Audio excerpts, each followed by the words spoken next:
dreamt of leaving this place.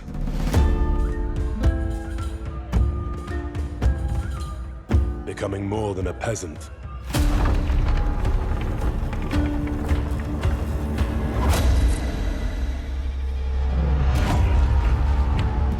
You know the trouble with an adventurous life? It can end before it gets started.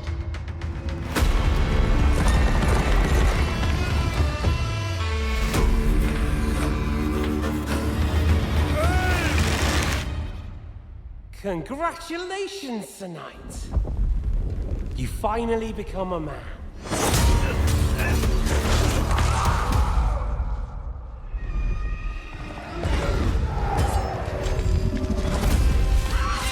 Wake up!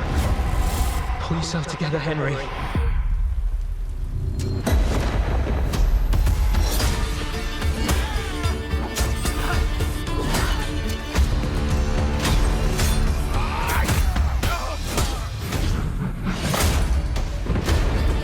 Nobody will hand anything on a platter to men like you and me. You still have a long way to go till your work is done.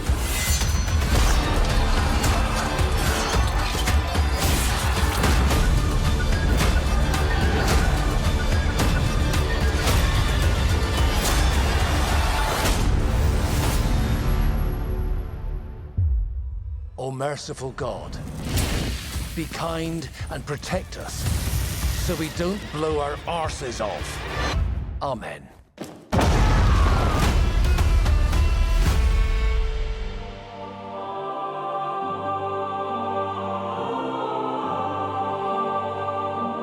Hello and welcome. My name's Tom McKay, and together with Luke Dale, we're here to present the first in-depth look at Kingdom Come: Deliverance II, an action RPG set in a realistic world of the late Middle Ages.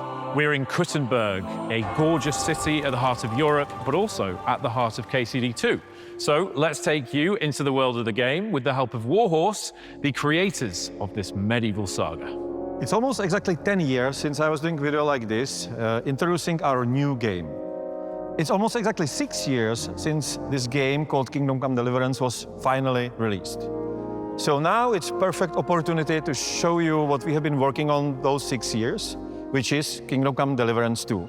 And where else to do it than in this magnificent cathedral in this royal city of Kuttenberg, where majority of this game takes place. Back then, 10 years ago, at the beginning, it was only 11 of us in a small office. Now it's 250 people working very hard for years to bring you the ultimate medieval RPG adventure. Kingdom Come: Deliverance II follows the adventures of Henry, a young lad who barely survives the invasion of a raiding force on his village. Henry embarks on a quest of revenge against those who butchered his family and burned his home to the ground. As a trusted squire and friend to young Sir Hans, our hero Henry is sent on a simple mission, but things turn ugly very soon. Kingdom Come: Deliverance II is a continuation of Henry's previous adventures, but the story's written in such a way that it's perfect for newcomers to Henry's journey. Henry is a character that I think everybody can identify with because he starts off as a kind of nobody and goes through life with all these immense challenges. And I feel like everybody can relate to that. Hans is all the kind of fun times and all the kind of ebullience and joy that Henry has in himself, but it takes a bit of accessing, and I think Hans really helps him to do that. Whew. You were right about our stench.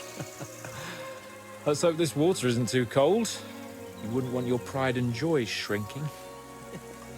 I'm more worried about it being too deep. Come on. What we are making now is what it was supposed to be in the beginning, but we were not able to do it because we didn't have enough resources and experience and all that stuff. We've proven that the concept works, and now we can take it to another level, which we always wanted. The game is much bigger in scope. Original game we had, I don't know, 3 hours of cutscenes. Now we have more than 5. Regarding the size of the world, it's 2 times bigger than it was.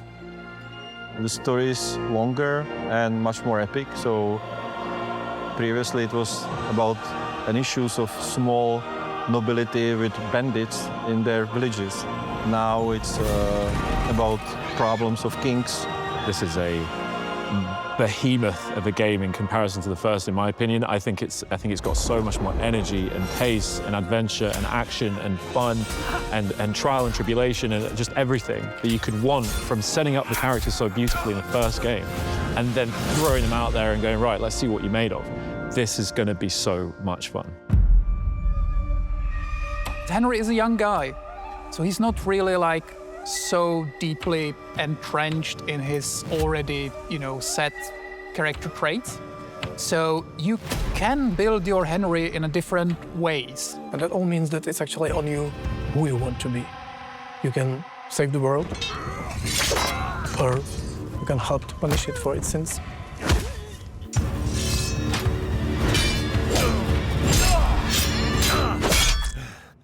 The combat is also historically accurate, but we don't want to do that for the historical reasons of something. We want to do that for the immersion, and we want you to feel the sword in your hand. We want you to feel threatened by the enemies on the battlefield. We want you to fight for your life. As far as missile weapons go, we added new type of weapon. We added crossbows, also some early firearms. Kingdom Come feels like the good old school RPGs. It will always surprise you what you can and cannot do. You can be better in combat, you can be a sweet talking guy who talks his way out of problems. You can be a charming knight, you can be a thief, a scoundrel. Anything you do will be recorded, people will remember it. If they saw you do that, our crime system will react to that. For example, when you are, drunk and naked, people comment on that on the street, and now you can also reply. You can tell them, oh, I'm sorry, or you can tell them, piss off, man. If you do a lot of criminal stuff around the village, people will start to be suspicious, they will greet you differently. So try to make these little things collapse into like greater mosaic where your actions are really reflected. It will always surprise you what can be done in Kingdom Come.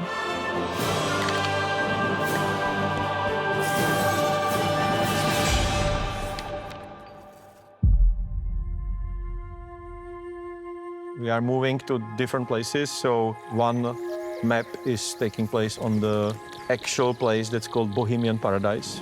And it's really beautiful nature with quite unusual rocky formations all around.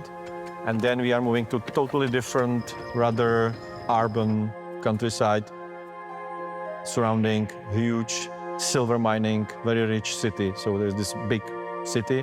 The Gutenberg is a huge step forward for us, and it was, I would say, biggest challenge in the game. Because from those small outskirts and small cities, you are really getting in one of the richest cities in the medieval Europe. And it's really big. It's even too big, in my opinion. We are trying to go beyond that usual muddy, dirty, medieval world, dark ages where everyone is dying from famine and war. It was really colorful. It wasn't dark at all. We have really beautiful environments. Players should go and explore all those little woods and beautiful rocks and castles. The thing that I love about the game most is just wandering around, because the nature is really beautiful. It's really serene, peaceful, and it's full of secrets.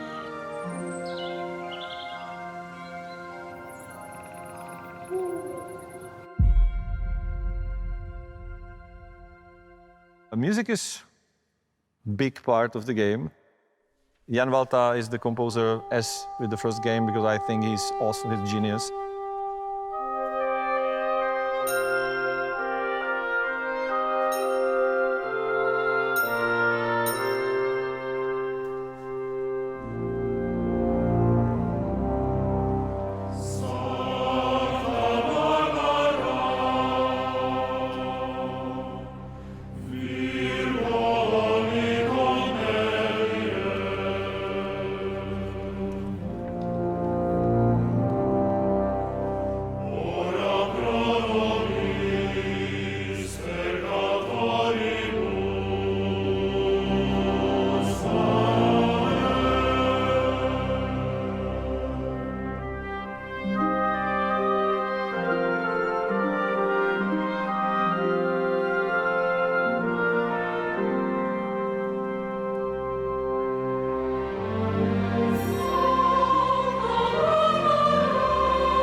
you can experience something you cannot experience anywhere else. I think players will be really impressed by that. My message to the fans would be you are in for a ride.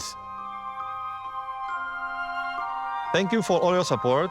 Please follow us on our journey to create something unique. Kingdom Come Deliverance 2 will be released by the end of this year. See you in KCD 2.